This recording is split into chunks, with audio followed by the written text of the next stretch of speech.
Hey everybody, welcome to Strength Coach TV. I'm Anthony Rana. This is the show where we take you inside some of the country's best fitness facilities, give you a tour, and then we sit down with the owner and we talk a little bit of shop. Today we head up to Woburn, Mass. to Movement as Medicine. Interesting story. They're located inside Mike Boyle Strength and Conditioning. Kevin Carr, who we're going to speak with, and Brendan Rierick were trainers at MBSC. They got their massage licenses and started to work on people and needed a place. And so Mike had extra space, and that's where Movement as Medicine was born. So it's pretty cool.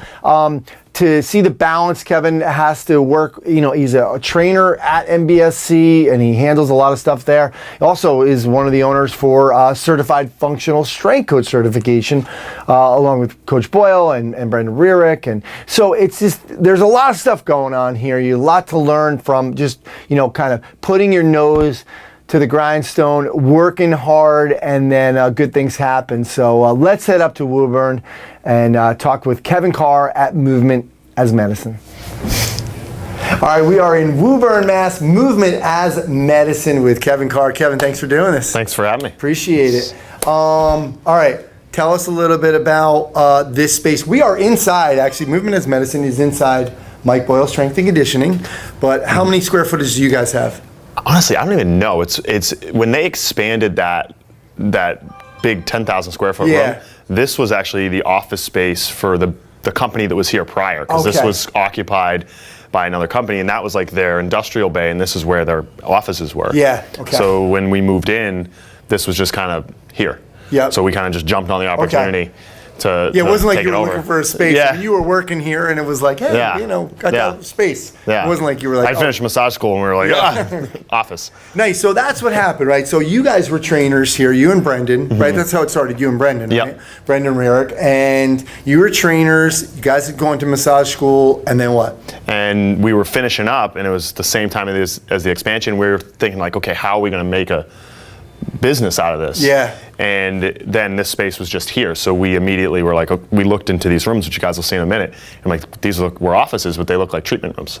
So we just jumped on it, and we worked out a deal with Mike and Bob about rent, and we just kind of ran with it. So it was, I would say, like, timing is a huge part of the luck that we had. Absolutely. Because if not, it might be like, hey, we're gonna sneak in this room, treat you on the table for a little bit, like, because John has an office, or like maybe treat you on the stretching tables out there, but you can't really run a business like that. So it was really good timing, and then them providing the opportunity in the space for us to be able to do that. Absolutely. It seems like, to me, it'll be a little tricky just with you guys being trainers and having your business here, so we'll talk about that in a little while. But what about now? How many people you got working here? So we have myself, Marco Sanchez, Scott, who's in there for a treatment right now, and then Nicole DeLagus. And then now Brendan, since he's on the West Coast, he's treating people out there, kind of running his own West Coast operation. As well. So. Cool. All right. So how long have you been in here, though? How many years? It's got to be like 5 years. Wow. Because what we opened in here probably in 2012. Wow. Yeah, so we opened like that space, and I got out of massage school, so it's been about 5 years, Okay, so details don't mean anything. He doesn't know the square footage. He doesn't know how long he's been here. But time flies. It's okay, there you go. Well, let's check out get a little tour of the place, and then we'll sit down and talk some business. Cool. So this is the entrance to Movement as Medicine, and you can see we're attached, and we just have a separate door right to Mike Boyle Strength and Conditioning. So you can come in through the gym, which we'll show you in a minute, but then we also have our own main entrance right here. So follow me, we'll come on in here. You got a little sign out here? Yeah, you like this? Yeah, our little sales board. We got the logo on the door. It's official, like this. A lot of foot traffic around. You're selling really too. That is really for the MBSC people that don't know you're here, right? Yeah, it's funny because for a while people didn't know we were in here, because adults that come here especially, they're just it's their routine, right? They come, they train, they go, they leave. And it's like we're at the end of a dead end road, so it's not like we're on a street where people are walking back and forth. It's like an industrial park. But there was people here that would just come in and go, and they do their training, and then if we didn't have a sign on the outside, which we do, or have this here, they would never really know unless we kind of reached out. And I guess we'll show them in a second. That's a good point, because there's no real there's one door from MBSC inside to here, right? That's it. So it's not really a big advertisement for you guys. No, and it's you realize people are so routine based, unless like you market within your own building that you're here, they might completely miss you. Amazing. So we'll come in. We just have our little like area for clients to put their shoes, things like that, and then our lobby area here. So for people to hang out and wait, they can start to fill out their intake forms. Again, a lot of our athletes will, like, when they come in to work out, leave their shoes, their their keys, whatever, things like this in here. What is it? What's up with the shoes, the no shoes in that other room? In here, well, we have the mats, and we don't want people to tear up the mats, but then also we just want to encourage people to be barefoot. Nice. So it was double meaning. Yeah, so one, it keeps the mats from getting beat up, but two, if we can get them to have their shoes off and be comfortable with their shoes off, then we get them to take them, leave them right here. All right. So come on in, and this is our main space here, but I'll take you through to see the gym first so you can see the other entrance. Cool. So if we come through here, a lot of times people come in, if they've never been in the gym, if we have an outside client, I'm like, oh, we're gonna go out to the gym and do some exercise. Yeah. And this is where they really get wowed, because you open this up, and we come right into Mike Boyle Strength and Conditioning. Right? And as I said, like, we have a door here, but there's always so much stuff that unless, like, sometimes I take people over here, they don't know, right? But when I take a client who comes from the outside who's never trained, they come in and it's like, wow, they don't know that all this space is here.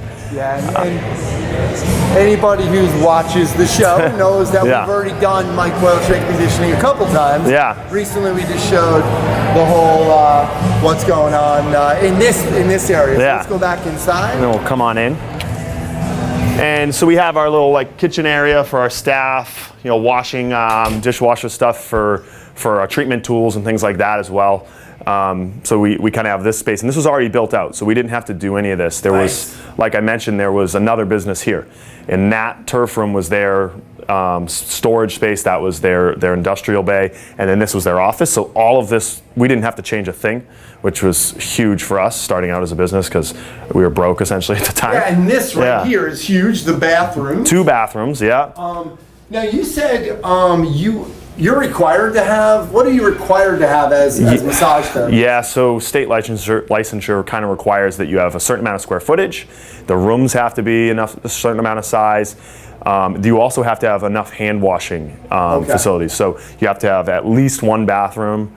And then you also have to have, like, an open sink to be able to wash your hands, clean equipment, and things like that. And it was huge that this was here for us. Like, absolutely. Because they're really strict about the zoning for these types of things. So we came in, and this was, like, almost built perfectly to be a massage business. So again, luck and timing and opportunity was huge for us in opening the space. And now because I've been here for a little bit, I've been seeing some people coming in and out. So how much of it, do you have like the Mike Boyle Strength and Conditioning staff or some of the clients that come in here? This is a busy door for clients and for staff. One, because we get bathrooms. Like, people have discovered us as a business just because they're like, oh, I need to use the bathroom or get some water, which is huge. Yeah. But then also for our staff, like, running in and out all the time. And a lot of our clientele, at least especially early on, was entirely MBSC driven, which was huge for us. Like, we had such a business driver and a clientele driver, like, right out the gate. And now we've had some more people, like, we have more and more people that get referred from the outside, never even step foot in the gym or even heard of the gym. Yeah. And then the goal for us is to push them into there. Cool. So we can talk about that. You're still doing that as well. So we'll talk about that. And transitioning them to training. And then this is the main space here. So obviously we have our point of sale area to ring people up, and then also sell some of the things that we commonly need our clients to get, like foam rollers, lacrosse balls. Oh yeah, the close-up right there. Mini bands, things like that, stuff that we consistently recommend to our clients. Cool. What is this system right here? I know this is a little bit of like an iPad with Yeah, point of sale. So Square, we use Square for all our sales. It's really simple, so we can take credit cards, because almost nobody pays us in cash. We get some, but it's amazing the amount of people. It's like almost everybody pays with a card. So we just do all our sales right through here. It makes it really convenient. Cool. Put the iPad there, simple. And then this is our office area. You can see our mini desks. Yeah, that's cool. Yeah, and this was Scotty's idea, actually. Okay. So I credit him for this, because he'd always be working on the floor. And once we put the mats in, we all found ourselves, we still had the big desks, and we found ourselves sitting all the time, working from the floor, right? And we were like, well, we kind of like it down here because you can be variable in your positions. Yeah. Because like my whole thing is if you sit in a chair, you kind of become the chair. Yeah. Whereas the floor, you can sit in a deep squat, you can sit cross-legged, half kneeling, whatever you want, you kind of move around. So we kind of found more comfortable. So Scotty said, well, why don't we just cut the legs off? So he brought in a hacksaw one day and just cut the legs off the desk. Yeah. But then also this padded area gives us an area to kind of do stretching and mobility work after massage. So kind of think about what we do. We do traditional massage work like full body, 1 hour, but the majority of the work we do is addressing a chronic problem, especially for our training clients, like, oh, I have this hip that's been bugging me, so this back that's been bugging me. And the whole reason we did this is so we could manage the whole training process, or at least a good chunk of it. Yeah. If they had like a nagging soft tissue injury that would respond well to manual work. So we'd work on them in there, and then we always tell them part of the process is always exercise out there or some sort of mobility intervention here. Yeah. Because we can't just treat you on the table. So we wanted to have a quiet space for people who might not be as comfortable to go out there yet, or just so we can immediately get right to work to do that. So we put down some mats here, and then like you can see, if you come in, yeah, we have, that's like the rest of our point of sale, register, phone, all that. But then we have our little toolbox here with a bunch of different tools, some kettlebells. And then we have our Normatec recovery system here. So if you see, we want to provide a recovery option for some of our clients. And have you ever used the Normatec? Are you familiar with that? More and more places are getting. You can hop in after this. Okay. Yeah. So what it does essentially, you have a hip attachment, so it's almost like hockey pants, right? And a full leg attachment to the foot, and it provides like pneumatic compression, so it fills up with air, and there's a bunch of different chambers, and it'll change the pressure, and it'll almost pulse and vibrate. So it'll push fluid, lymphatic flow, blood flow through. It has a very parasympathetic effect, so we kind of really encourage our clients when they're jacked up, tired, or like sore from training, kind of getting them in here, especially this point in the summer after the athletes have kind of been grinding like for weeks, to kind of start to get a session every week. And it can serve as like a kind of another thing we can add into therapy, like after we work on someone, hey, I want you to get in the pants for a little bit. It kind of loosens them up. Nice. And along with that, we try to get this to be like the recovery area. So we say, okay, no cell phone. You can either listen to the nature sounds or the meditation tape, or you can read, but we're trying to always get our clients to slow down. So we kind of put them in this corner and let them kind of take one of those options, as opposed to like sitting over here and getting stressed out, answering emails, things like that. And also, you're only for this taping, you turn the lights on. Normally the lights are off in here. Yeah. Just this little guy is on, so pretty cool. Yeah, nice. It's a little more relaxing, yeah. Yeah, I think it's a much more inviting atmosphere. It's to the point of really understanding your demographic, because like you said, not everybody who's coming in here anymore is from the gym. Yeah. So the people that might not train and they're intimidated by that atmosphere, so it's important. Yeah, so, and then you can see, we got the logos up on the wall, and we keep, in all the rooms, we kind of keep the SFMA flow charts kind of as our personal checklists. Yep. Just so, it keeps you honest, plus it gives you a better understanding of the system. So, nice. But I'll show you the two treatment rooms. So we have this one here, and this one is no windows, but you can see, again, dim lighting all the time, and then a bunch of anatomy references for us in the whiteboard, so we can kind of take notes on our clients as we go, and then we kind of put those into the computer and onto the treatment sheets. Nice. And then the second room, this one here, again, and almost the same setup, just with the window shaded over, but pretty similar. But like I said, these were already made, these were offices, and when you look at the size of the rooms, that's the exact dimension you kind of want for a massage room, so it really kind of worked out perfect for us. Cool, let's go sit down, we'll talk some business. I got some questions about this whole relationship. Awesome. All right, great stuff, Kev. This is an interesting and a unique situation, so I want to go over some of those, some of the good things, a little bit of the story, and then some of the challenges. So, I mean, how does this work? You were a trainer. They gave Mike, they didn't give it to you. You're paying rent, obviously. Mike and Bob.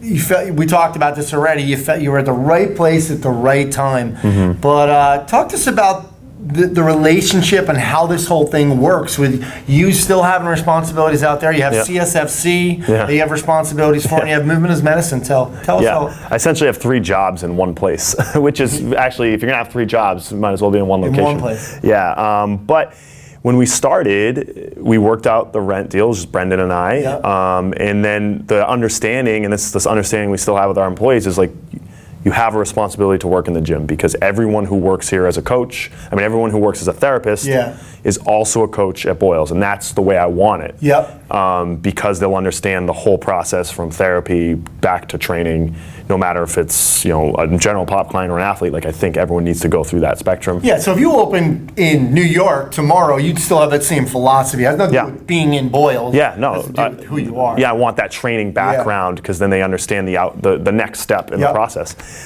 So then on hiring, and this is what Brendan and I did, I said, like, you have a responsibility to MBSC and Mike and Bob to fulfill your responsibilities there, because everyone's going to be a coach first. And so you have to coach groups, you have to maintain your personal training schedule, whatever other responsibilities you have to fill those. And then you can do this in addition. Yeah. And it works in a sense that, like, if you look at most trainers, they maybe do 20, 30 sessions a week, personal training, maybe, if they're pushing it, plus your group time. There's more time to develop your career outside of that. And here, so we start to, you get a client here, you start to build your schedule, and you have to be proactive in how you schedule yourself and set your time. Sure. But the relationship works because we feed each other's businesses. Yeah. And very early on, like I said, a lot of our business was fed from here. Yep. Almost all of it. But now we've gotten more and more people from the outside who have never even heard of the gym or seen the gym. But the conversation we have on day one with them now, and this was harder for me to do initially, is like, listen, if you're coming here because your hip hurts or your back hurts or your ankle hurts, training is going to be part of the process, and I want you to know that my goal for you is not just to treat you on the table, but to have to exercise, because you got here because of some sort of lack of fitness. Yeah. Because I do remember as a kind of pivotal moment where I realized I had to have that conversation. I had a client here referred to me a sibling, and he's older and he had overweight and he had a knee issue. And I remember assessing him, and I remember being like, the most glaring issue here, besides the fact that your knee hurts, is that you're carrying a lot of extra weight. So it's like, and you're weak. So, and he was like, well, no, I just want you to like rub my leg. And I remember saying to him, like, that's not going to be, if that's what you want, this might not be the best place for you. And him being not understanding, I'm like, no, like, exercise is part of this. And then from there on, I said to everyone, like, you have to have this conversation outright with everybody at the start and say, like, this is likely going to be part of your process. Like, I think exercise, or we call it movement as medicine. It's not called massage as medicine. Yeah. Right? Like, that's a big piece to it. And then making it interconnected. So now we can send more and more people, like, I'll treat them and be like, hey, you got 2 options now. You can go personal training with any of these coaches, or if you want a different price point and this works for your therapy program, you can go into a group setting. Yeah. And then I can take those notes and those guidelines and give them right to the coaches, and we all speak the same language. It's also coming from a better place, because sometimes you get, you get direction from therapists. I'm lucky. I send people to Charlie Weingroff, and so I have a good person who's sending me direction. Yeah. Sometimes it's some therapist, you're like, oh boy, you see they come with a piece of paper and they don't really know what they're doing. So coming from you, that's great. And also another thing is, I do want to point out, it is great. Wow, you guys are lucky. You're like, some people could be jealous and be like, you guys were just lucky. You're in the right place at the right time. They don't know how hard you guys were working and what you did to get in that position. But you're also making MBSC better, because when somebody has success, the success begets success. So they're going to stay longer in MBSC because they're like, cool, I'm pain free. I love this place. Yeah. And that's what I tried to get across to golf pros a long time ago was, if you send them to me and they start to feel better and play better, they're going to take more lessons from you. It's not that they're spending money. Oh boy, I can't send them over to 5 Iron Fitness because they're going to spend too much money there and not take lessons. Yeah. No, they're going to get better and they're going to want to spend more money and be here and be part of the process. So it does work 2 ways. Exactly. And even like, for instance, like John Paloff's office, physical therapist, on the other side, and I send people, if there's something that comes in that's outside of my scope, and that happens, I'll be like, hey, go see John. Yeah. And that person, it's not like, oh, okay, now they're going to go spend their money with John. They're not going to go to the gym, or they're not going to come here. he works with them, and then they integrate themselves back into the system. Yeah. But there's something they have to do. So having a place like MBSC has everything for people to get what they need, right? And like it just adds to the value of all of us collectively as a team. Yeah. To have us all It here. is so great to be able to walk right out in there and do what you got to do. But I like the way you set up that, you know, it's important to know your demographic and know people are coming in that are going to be a little bit, you got to like ease them into the training. Yeah. So what about some other challenges? What other challenges do you guys have because I would see it as, and I used to say this to Mike, you probably heard it on the podcast years ago, was how do you keep these guys? I mean, obviously, that you put them in the same building, but your business is growing, and there might be a time when it's like, wow, we gotta even get bigger. So. Well, and you say like, how do you keep these guys? I mean, credit to Mike and Bob that, like you said, it's very unique. I don't think many people would allow another business to start inside their own business. Sure. But I think for them, they saw an opportunity for us to challenge ourselves, grow our own business, increase our income, challenge ourselves as professionals while allowing that to happen on their own roof, and it's benefited the business because of the humility they have and the opportunity they gave us. That's how, like from a earning ceiling and like a challenge ceiling, we were able to do that in here, and that I don't think has always happened here, and I don't think it happens other places. So it's a cool model that he started, and then similar, CFSC was a business inside a business, and Ken and Steve here run, their online training program, and they kind of run that as their thing. So it's like he's opened these opportunities for the staff that's here to continue to grow outside of just adding more sessions to their week, because at some point you hit a ceiling. And we've grown. Like I've added, it was Brendan and I, now it's, well, Brendan's still part of the business, but he's not here physically. But Marco we added, and then Scott we added, and now Nicole we've added. So we essentially have 4 therapists, 2 active closed rooms. So, but since we're all training, we're kind of going back and forth. And then if we get overflow, we prioritize the people that need to be draped. So like I said, we don't always do full body massage that requires full draping. Sometimes it's like, hey, work on my knee, my hip, my shoulder. We have that table in the corner here where we can pull out and use as like an open clinic table. So we kind of have 3 active tables, 2 that can be closed. The challenge we're going to start to face as everyone gets busier, Nicole has built her schedule as the newest employee, is okay, we need to make sure we coordinate rooms to have the most available. But if we look at the schedule, we still have openings. So it's like once, they talk about like expanding, like you want to like be at the point where you're like, I'm bursting. And then you have to make a decision. Then we'll figure out, okay, how do we address that, right? You can always get another table, the massage, like for $200 and, at least put it out there, because there is a lot of places do. I remember going to Verstegen's out to Athletes Performance at the time. There was like 6 right in the middle, 6 tables right in the middle. You were never in a separate room. So like we can always add tables, and I'll tell you, Mike and Bob do a good job of figuring out, okay, how do we make it work here? Like we've always added space and jerry-rig stuff to make it work. So it's like you just keep cross that bridge when we get there. Let's talk about partnerships, because you have another unique situation, and we'll make sure Brendan doesn't see this, so don't worry about it. But Brendan, he moved to California, okay? So there's got to be a little, like, he's not producing the revenue that he would have if he was here. He's definitely not. We know that. He'll be the first to say that. Is that, I know he probably feels like, I got to pull my weight, and somehow I want to do more. That's how he is. How are you guys working that? So, obviously he had circumstances that brought him out there, and I said, you know what, man, you're gonna do whatever you gotta do, right? And so he went out there, and I was like, I'll just run with it. But he was very instrumental in helping us get set up, like the 2 of us together. And then now he'll still manage stuff online for us, like he does the newsletter work and all that type of stuff, and some emailing. So like things that he can do, like the newsletter is beautiful, and it's attributed to him doing the work on that.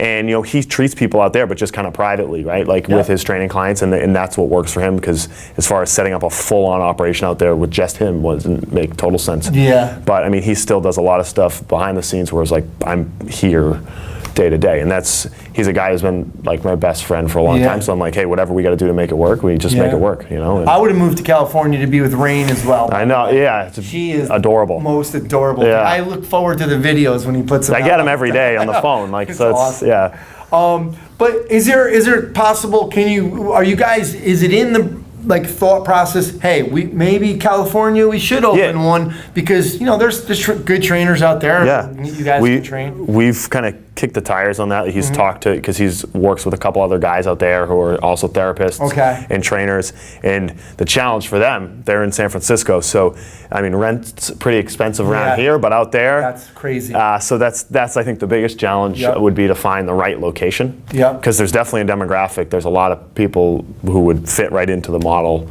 there, like with the tech boom and everything that goes out there and all the clients they have. Like there's a demographic for us to treat and train. Just got to find another 30,000 square foot place that has a couple of rooms. Yeah, to rent. Yeah, seriously, I know, right?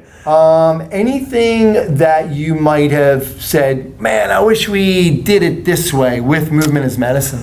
You know what? And this is going to sound like a cliche answer. The things that we screwed up along the way, I'm happy because realize. So I'm 29 right now. We did this about 5 years ago. So like I didn't know how to start a business. That like I was clueless. I'll tell you, Brendan and I read E-Myth our senior year of college. And we've reread it every year since then. Because we had said when we were a senior year of college, we're going to start our own business. We don't know if it's going to be a gym or what it's going to be.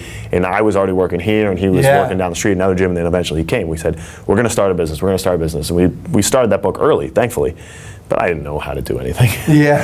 So the mistakes we made early on were huge because it's like, that's your business degree right there. And thankfully I have a guy like Bob who is the business guy at MBSC. Bob Hansen. Yeah, he'll tell me do this, and he's helped me tremendously. But the things where I like look back, I'm like, man, I screwed that up, or like are very helpful because now those are things that I learned the hard way. And now the business runs and those continue to happen. But I try to learn from those and learn from Bob and other people who've been successful as best I can to help me figure out a way. And I think you can manufacture your situation, not exactly, but look, try to make sure you're in a good location. Make sure your rent is low. Keep your costs down low in the beginning. Think of what you need as opposed to what you want. Stay away from the wants all the time. So there are things that you can do because you kind of had a safety net in terms of huge. Low rent. You already had a revenue stream, which is another important thing. You started your business while you had a revenue stream, which is another a good thing. So we really did it as low cost as possible. Our rent was very low and fair. Like you said, we had an income stream. I had clients here who were business lawyers who helped me get over that hump because like when you first start a business, like how do I actually start a business, right? And they're like, oh, you gotta get a lawyer, do this. So I had a guy here, who's one of my great clients who helped us get through that, help us say, okay, this is how you set up. We had people who knew about finance a little bit. We didn't have to go out and get outside money, thankfully. Brendan and I just saved enough to kind of get the bare bones things. Like we had 2 tables. We had a desk. We used the desks from the last business. They left the old desks here. Nice. And Brendan and I were like, all right, fine, these are our desks until we got until we eventually we repainted. We got the Normatec was something we got a couple of years ago. Like all those extra little things.